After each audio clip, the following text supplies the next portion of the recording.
Assalamualaikum warahmatullahi wabarakatuh. Selamat malam dan terima kasih sudah meluangkan waktunya teman-teman pada kesempatan kali ini. Perkenalkan, kami dari kelompok 4 akan mempresentasikan topik mengenai epidemiologi anemia. Nah, teman-teman, perlu kita ketahui dahulu bahwa anemia merupakan kondisi yang berdampak luas pada masyarakat kita. Dan memahami epidemiologi penyakit ini sangat penting untuk mencegah serta mengatasi kasus-kasus yang ada pada lingkungan kita. Jadi sebelum memulai, izinkan saya memperkenalkan anggota kelompok saya terlebih dahulu.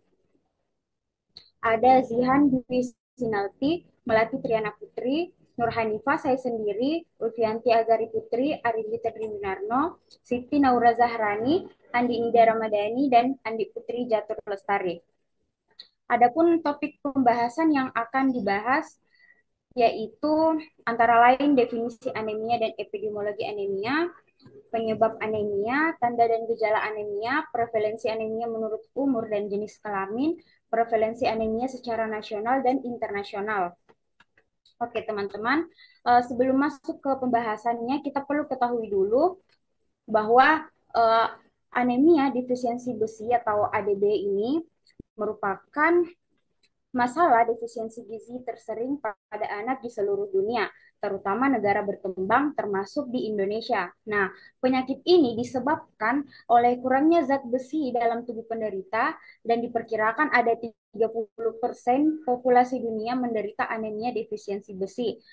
Dan kebanyakan dari jumlah tersebut itu ada di negara berkembang. Oke, jadi tanpa mengulur-ngulur waktu lagi, langsung saja kita masuk ke pembahasan pertama yang akan dibawakan oleh teman saya. Saya persilahkan.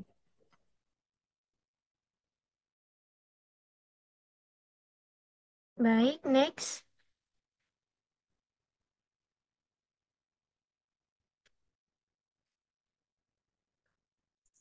Baik, terima kasih. Jadi, adapun definisi dari anemia itu sendiri merupakan keadaan saat jumlah sel darah merah berada di bawah normal. Sedangkan menurut WHO, anemia merupakan suatu kondisi di mana konsentrasi hemoglobin atau jumlah sel darah merah di bawah normal. Anemia itu sendiri terjadi karena berkurangnya satu atau lebih parameter sel darah merah atau konsentrasi hemoglobin, hematokrin atau jumlah sel darah merah. Selanjutnya, nah, sedangkan definisi dari epidemiologi anemia itu sendiri merupakan prevalensi dan penyebaran kondisi ini di berbagai populasi. Secara global, sekitar 1,62 miliar orang mengalami anemia dengan prevalensi tertinggi di Asia dan Afrika. Sedangkan di Indonesia sendiri, prevalensi anemia mencapai 21,7% dengan kelompok rentan termasuk wanita usia subur dan remaja putri. Selanjutnya saya serahkan ke pemateri selanjutnya.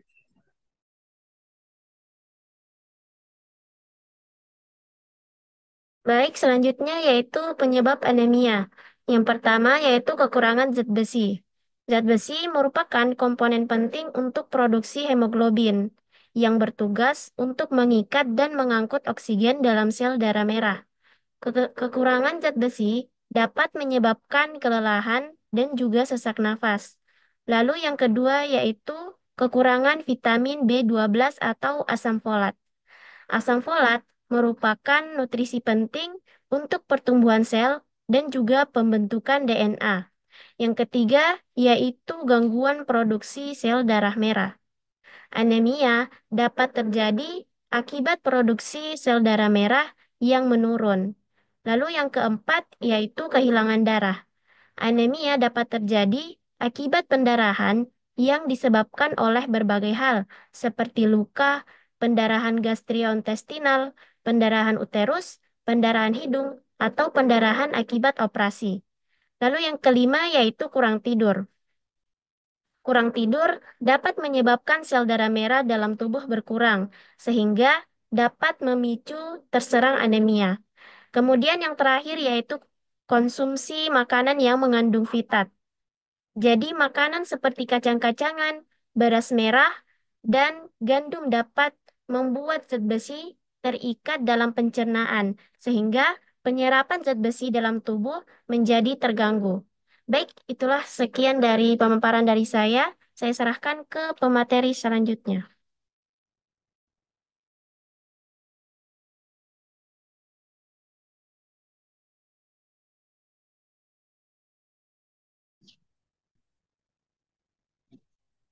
Ya, terima kasih atas kesempatannya.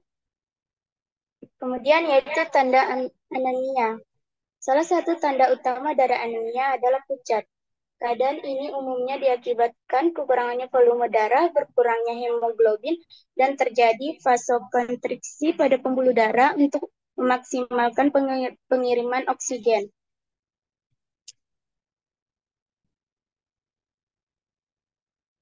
Selain itu, anemia juga memiliki tanda-tanda memar yang tidak diketahui penyebabnya, mimisan atau gusi berdarah, pendarahan yang berkepanjangan, penyakit kuning, tangan dan kaki dingin, kulit dan rambut kering, lidah bengkak, dan mulut terasa sakit.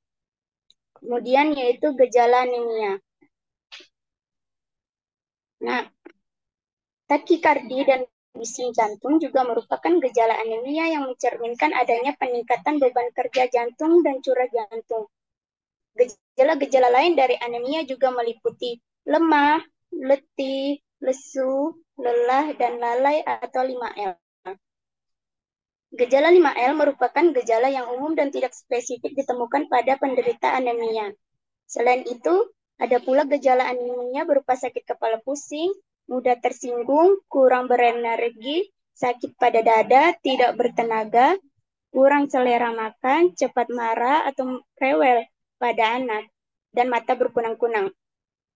Pada anemia yang berat dapat timbul letargi, nafas pendek atau sesak terutama saat beraktivitas, konfusi, serta komplikasi seperti gagal jantung, aritmia, infark miokard, dan angina. Gejala-gejala tersebut harus segera diatasi agar tidak menimbulkan dampak yang lebih serius terhadap kualitas sumber daya manusia. Akan tetapi, pada beberapa kasus gejala tidak tampak jelas. Intinya tergantung dari penyakit yang mendasari. Gejala anemia nampak jelas ketika kadar hemoglobin di bawah 7,0 gram kililiter. Anemia berat dapat menyebabkan gejala yang serius seperti selaput lendir pucat, kulit dan bawah kuku pucat, pernapasan dan detak jantung cepat, pusing saat berdiri, dan lebih mudah memar. Itulah materi yang telah saya bawakan. Kemudian saya serahkan ke pemateri selanjutnya.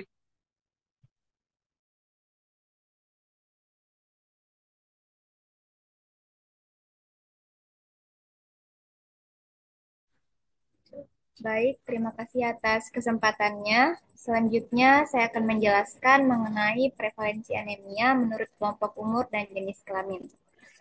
Teman-teman, proporsi penderita anemia di Indonesia tidak bisa dibilang sedikit, atau dalam artian masih banyak. Nah, menurut paparan yang disajikan oleh Dr. Diana Sunardi dalam webinar bersama Denon Indonesia, prevalensi anemia untuk pria secara keseluruhan mencapai 18,4%.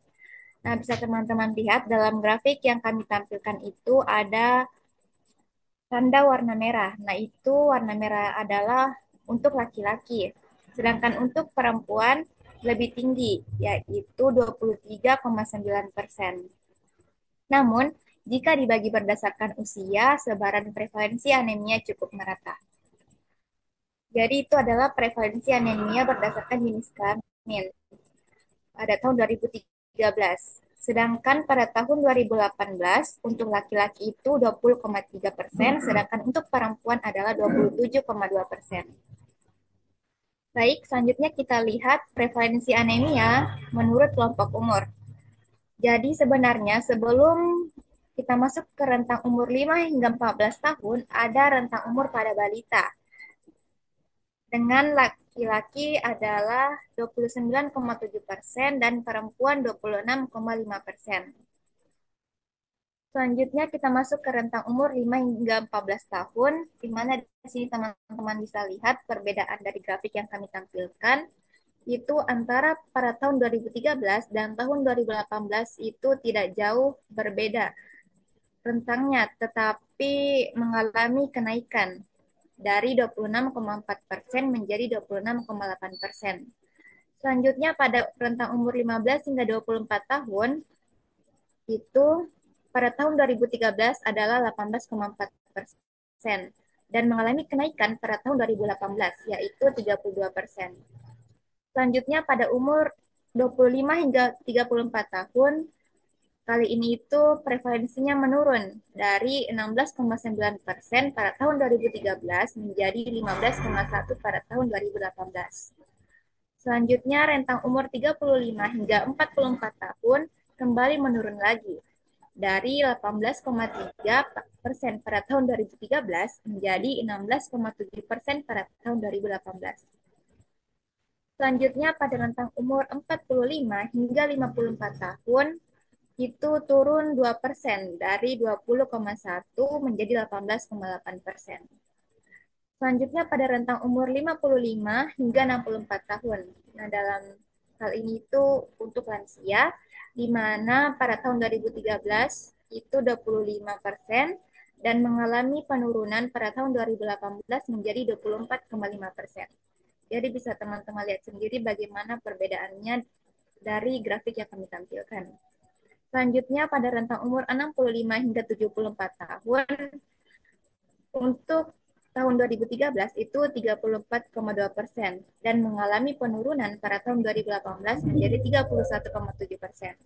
Dan yang terakhir, untuk rentang umur 75 tahun ke atas juga kembali menurun dari tahun 2013 46,0% menjadi 42,3% pada tahun 2018. Jadi apabila kita gabung atau dirata-ratakan secara umum semua rentang umur ini, kita dapat melihat hasilnya dari pada tahun 2013 itu 21,7% dan mengalami kenaikan menjadi 23,7%.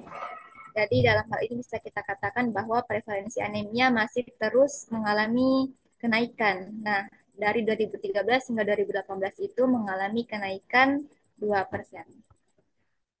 Jadi berdasarkan data Survei Kesehatan Indonesia pada tahun 2023 atau SKI 2023, prevalensi anemia untuk semua kelompok umur di Indonesia sebesar 16,2%.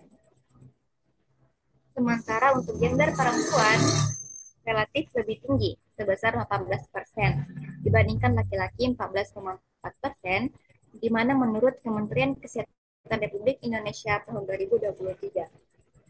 Jadi karena kita masih berada pada kelompok remaja, perlu kita ketahui bahwa anemia pada remaja masih menjadi masalah kesehatan masyarakat, karena prevalensinya bisa kita lihat lebih dari 20%.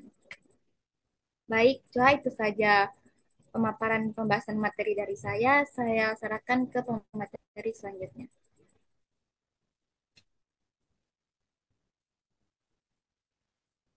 Okay, next.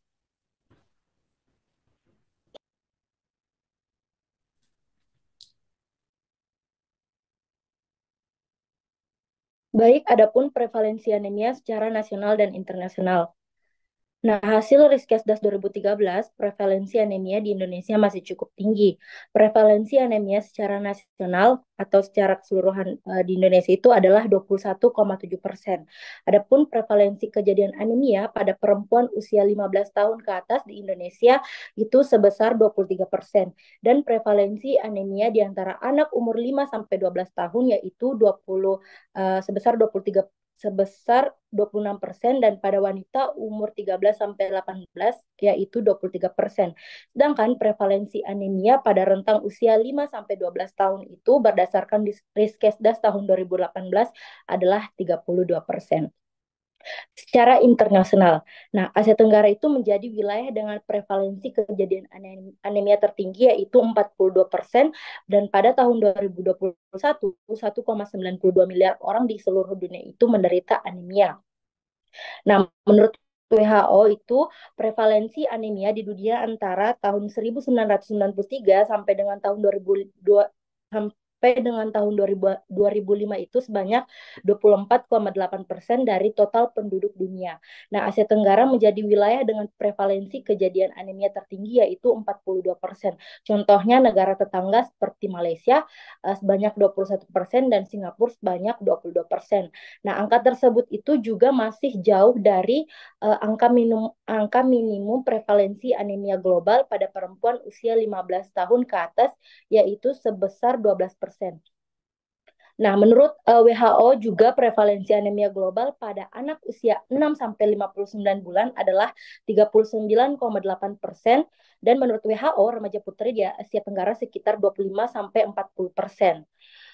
Kan tadi dijelaskan bahwa pada tahun 2021 itu 1,92 miliar orang di seluruh dunia itu menderita anemia. Nah, jumlah ini itu meningkat sebesar 420 juta kasus selama 3 dekade, dan penelitian ini menunjukkan adanya pergeseran global ke arah anemia yang tidak terlalu parah.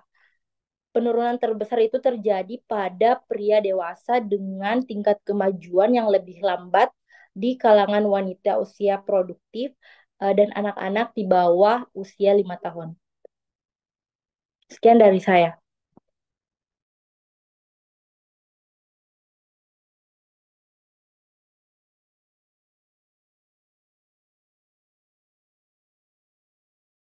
Terima kasih atas kesempatannya. Nah, selanjutnya saya akan menjelaskan tentang distribusi anemia atau faktor-faktor lain dari penyebab dari anemia ini. Nah, yang pertama yaitu berdasarkan tempat tinggal. Nah, terdapat sebuah studi yang meneliti determinan potensial dan struktur wanita usia reproduksi di seluruh SSA atau Sub-Sahara Afrika. Nah, dengan menggunakan data dari 27 negara dan melibatkan responden lebih dari 198.000 partisipan. Nah, berdasarkan penelitian tersebut, diperoleh bahwa masyarakat yang tinggal di daerah pedesaan dapat meningkatkan kemungkinan anemia itu sebesar 29% pada wanita usia reproduksi atau wanita usia subur. Kemudian yang kedua yaitu berdasarkan akses kesehatan. Nah, perbedaan geografis dalam keterbatasan fasilitas kesehatan, kurangnya air bersih, dan fasilitas jamban yang belum memadai akan meningkatkan kejadian infeksi yang akan ditularkan melalui tanah yang pada akhirnya akan menyebabkan anemia. Penelitian menunjukkan penelitian menunjukkan bahwa wanita yang tinggal di rumah tangga tanpa akses ke jamban memiliki kemungkinan anemia yaitu sebesar 18% lebih tinggi dibandingkan dengan wanita yang tinggal di rumah tangga dengan fasilitas jamban yang lebih baik. Kemudian kelompok rentan. Nah, kelompok rentan ini yaitu remaja perempuan yang merupakan kelompok yang paling rentan terhadap anemia. Nah, salah satu penyebab dikatakannya hal tersebut adalah karena perempuan itu mengalami menstruasi. Masalah serius yang berdampak anemia ini muncul ketika menstruasinya itu berlangsung dengan waktu yang lama dan jumlah darah yang sangat banyak yang mengakibatkan tubuhnya akan kekurangan zat besi. Dan selain itu, wanita hamil juga beresiko lebih tinggi mengalami anemia uh, uh, karena uh, kebutuhan zat besinya itu lebih meningkat 3 kali lebih besar.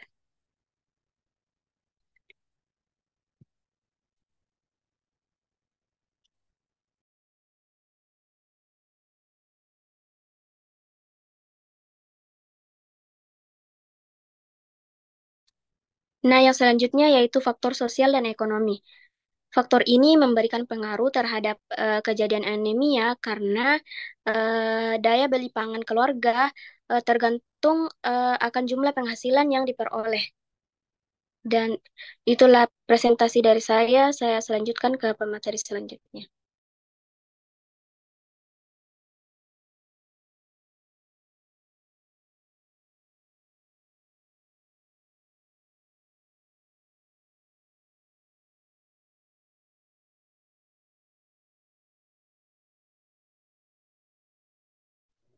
Baik, terima kasih atas kesempatan yang telah diberikan. Jadi pada materi kali ini kita akan mengetahui bagaimana sih cara pencegahan dari anemia. Jadi teman-teman, pada kali ini kami mengambil dua cara pencegahan anemia. Jadi yang pertama itu dapat melalui suplementasi tablet besi. Nah, cara ini dianggap sangat efektif karena kandungan besinya padat dan dilengkapi asam folat yang sekaligus dapat mencegah dan menanggulangi anemia akibat kekurangan asam folat. Selanjutnya yang kedua itu dengan cara diet kaya zat besi, vitamin B dan vitamin C. Yang pertama itu seperti sayuran berwarna hijau. Nah, sayuran berwarna hijau ini yang tentunya berwarna gelap merupakan salah satu sumber zat besi non-hem terbaik seperti terdapat pada bayam, kubis, sawi, dan Swiss chard. Selanjutnya yang kedua itu adalah daging dan unggas. Selain sayuran berwarna hijau yang mengandung zat besi, daging dan unggas juga mengandung zat besi hem yang tentunya terdapat pada daging merah, daging domba, dan daging rusa. Selain itu, teman-teman, unggas dan ayam juga memiliki jumlah zat besi yang lebih rendah apabila daging dan unggas dimakan dengan zat besi non-hem. Selanjutnya itu adalah hati. Nah, hati ini kaya akan zat besi dan folat sehingga baik untuk mencegah anemia. Dan yang keempat itu ada seafood. Nah, beberapa seafood mengandung zat besi hem seperti kerang. Jadi kerang ini merupakan sumber yang baik seperti terdapat pada tiram, kepiting, dan udang. Selain itu, ikan juga sebagian besar mengandung zat besi seperti pada ikan tuna, ikan kembung, dan ikan salmon. Dan yang terakhir adalah kacang-kacangan dan biji-bijian. Jadi kacang-kacangan dan biji-bijian adalah sumber zat besi yang baik yang mendapatkan zat besi dengan mengonsumsi kacang merah, buncis, kedelai, kacang polong hitam, biji labu, kacang mente, dan lain sebagainya. Selanjutnya itu setelah pencegahan anemia, kita akan membahas pengobatan anemia. Nah, pada pengobatan anemia ini kami mengambil 5 cara pengobatan. Yang pertama itu pada penderita anemia aplastik. Jadi, pada penderita anemia aplastik ini akan memerlukan konsumsi obat-obatan, transfusi darah, atau transplantasi sumsum tulang. Selanjutnya yang kedua itu pada penderita anemia hemolitik. Nah, pada penderita anemia hemolitik ini memerlukan obat yang menunjang sistem kekebalan. Yang ketiga itu penderita anemia yang disebabkan oleh kehilangan darah. Nah, kemungkinan akan menjalani operasi untuk menentukan dan memperbaiki pendarahan, serta disarankan untuk mengonsumsi suplemen zat besi dan mengubah pola makan. Yang keempat itu pada penderita anemia sel sabit. Pada penderita anemia sel sabit ini akan mengonsumsi obat pereda rasa sakit, suplemen asam folat, antibiotik intermittent, atau terapi oksigen. Dan yang terakhir itu pengobatan pada penderita thalassemia. Nah, biasanya tidak memerlukan pengobatan, namun jika kasusnya parah, harus menjalani transfusi darah, transplantasi susum belaka, atau pembedahan. Nah, itulah tadi pencegahan dan pengobatan dari anemia. Untuk kesimpulannya akan dibacakan oleh moderator. Kepada moderator dipersilahkan. Oke, baik, itulah tadi pemaparan materi mengenai epidemiologi anemia dari kelompok kami. Adapun kesimpulannya yaitu anemia mempengaruhi sepertiga populasi dunia dan berkontribusi pada peningkatan morbiditas dan mortalitas, penurunan produktivitas kerja, dan gangguan perkembangan neurologis. Nah, epidemiologi anemia ini mengkaji pola distribusi, frekuensi, dan faktor risiko anemia dalam populasi tertentu. Distribusi anemia dapat dilihat dari beberapa hal yang dapat menggambarkan penyebaran anemia. Prevalensi anemia terhitung sejak tahun 2021 dan belum ada penelitian selanjutnya. Ada banyak cara untuk mengobati dan mencegah anemia yang dapat diterapkan dalam kehidupan sehari-hari kita. Baik, selanjutnya kita masuk ke sesi tanya jawab. Nah, untuk teman-teman yang ingin bertanya mungkin bisa raise hand atau menuliskan pertanyaannya di kolom chat. Baik, untuk Priscilla Audrey saya persilahkan.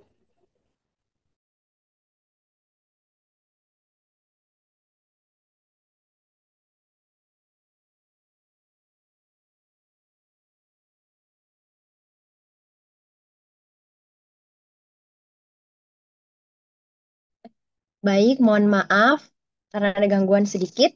Jadi langsung saja, Assalamualaikum dan selamat malam kepada Ibu dosen, Bapak dosen, dan serta teman-teman sekalian. Saya Priscilia Audrey dari nomor urut 19 ingin mengajukan pertanyaan kepada kelompok Anda, terutama kelompok prevalensi anemia. Jadi langsung saja, menurut data Riskes DAS tahun 2018, satu dari tiga anak masih anemia dan kekurangan zat gizi. Dan menurut data SKI 2023, 23,8% pada anak usia 0 sampai 4 tahun, 15,5% pada anak 15 sampai 24 tahun yang termasuk golongan remaja, dan 27,7% pada ibu hamil. Nah, pertanyaan saya, bagaimana program atau inovasi kelompok Anda yang bisa Anda kembangkan untuk menurunkan tingkat prevalensi khususnya anemia di tingkat usia anak dan ibu hamil? Baik, itu saja pertanyaan saya. Sekian dan terima kasih. Baik, terima kasih atas pertanyaannya. Mungkin untuk pertanyaan selebihnya bisa langsung ditulis di kolom chat. Baik, teman-teman, itulah tadi pemaparan materi dari kelompok saya. Selanjutnya, saya kembalikan ke moderator kelompok 3. Mungkin langsung saja untuk pertanyaan pertama dari Audrey tadi, saya persilakan akan dijawab oleh teman saya Melati. Saya persilakan.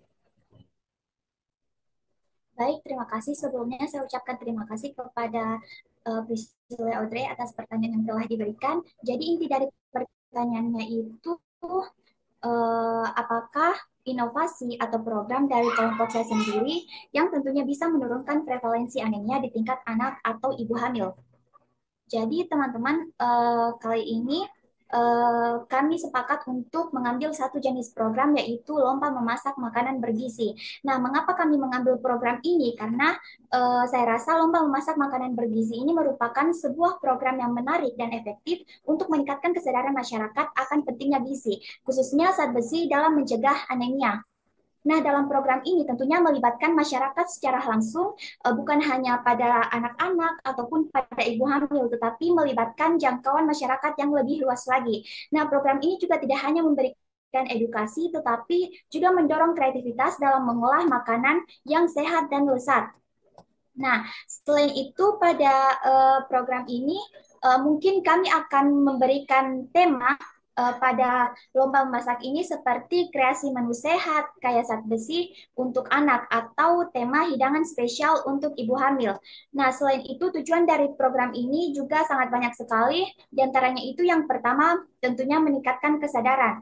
Nah, meningkatkan kesadaran masyarakat ini tentang pentingnya mengonsumsi makanan bergizi, terutama yang kaya akan zat besi untuk mencegah anemia. Selanjutnya yang kedua itu memperkaya pengetahuan. Jadi teman-teman dengan adanya program lomba memasak ini tentunya anak-anak ataupun ibu hamil ini mendapatkan banyak pengetahuan baru tentang berbagai jenis makanan yang kaya akan zat besi dan cara mengolahnya menjadi hidangan yang lebih menarik. Dan yang terakhir adalah mendorong kreativitas. Nah, dengan adanya lomba memasak ini, maka masyarakat akan terangsang untuk berkreasi dalam mengolah makanan bergizi, sehingga makanan sehat menjadi lebih menarik dan variatif. Mungkin hanya itu jawaban dari saya. Untuk Audrey, apakah ada yang ingin disangka atau kurang jelas? Baik, jawabannya sudah sangat jelas dan saya pahami. Terima kasih atas jawabannya.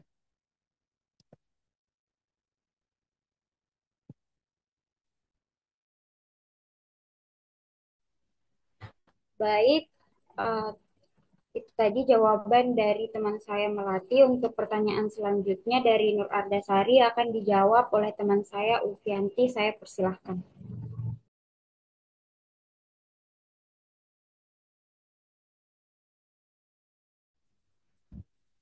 Baik, terima kasih atas kesempatannya. Selanjutnya saya akan menjawab pertanyaan yang kedua dari saudari Nur Ardasari.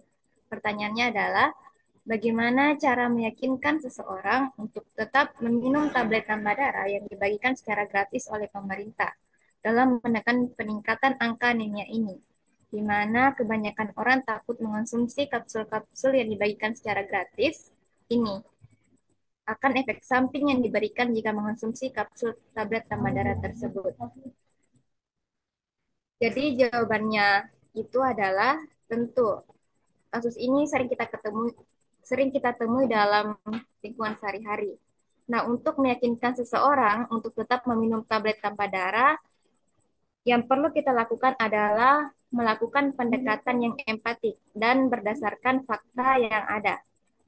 Ada langkah-langkah yang dapat kita lakukan. Yang pertama itu memberikan pendidikan yang tepat. Misalnya kita menjelaskan manfaatnya apa, atau apa hal baik yang akan didapatkan dari mengonsumsi tablet tambah darah. Jadi, kita dapat menjelaskan bahwa tablet tambah darah ini dapat membantu mencegah anemia, terutama pada remaja putri dan ibu hamil yang rentan terhadap kekurangan zat besi. Dan kita juga perlu meyakinkan bahwa tablet tambah darah ini tuh aman dikonsumsi karena dirancang khusus sesuai dosis yang aman oleh pemerintah dan organisasi kesehatan. Dan tentu kita juga harus memberikan informasi tentang efek samping dari tablet tambah darah tersebut dengan menjelaskan bahwa efek sampingnya itu seperti mual atau feses yang berwarna lebih gelap. Tapi hal tersebut itu normal dan tidak berbahaya. Selanjutnya, kita perlu memberikan contoh nyata dengan memberikan testimoni dari orang yang sudah mengonsumsinya dan merasakan manfaatnya dari mengonsumsi tablet tambah darah. Dan jika memungkinkan, kita dapat menunjukkan data penurunan angka anemia di daerah yang telah menjalankan program tablet tambah darah ini secara efektif. Dan tablet tambah darah ini juga telah didukung oleh kebijakan pemerintah dan diuji serta didukung oleh Organisasi Kesehatan Dunia seperti WHO. Nah, dengan melakukan pendekatan-pendekatan tersebut yang informatif, empatik, dan mendukung, orang-orang cenderung akan lebih mudah memahami pentingnya mengonsumsi tablet tambah darah dan akan berubah pikiran untuk mulai mengonsumsi tablet tambah darah. Itu saja dari saya serahkan ke moderator. Baik, itulah tadi jawaban atas pertanyaan dari teman-teman sekaligus akhir dari presentasi kami malam ini. Lebih dan kurangnya mohon dimaafkan. Saya ucapkan terima kasih atas perhatian dan waktunya teman-teman. Wassalamualaikum warahmatullahi wabarakatuh.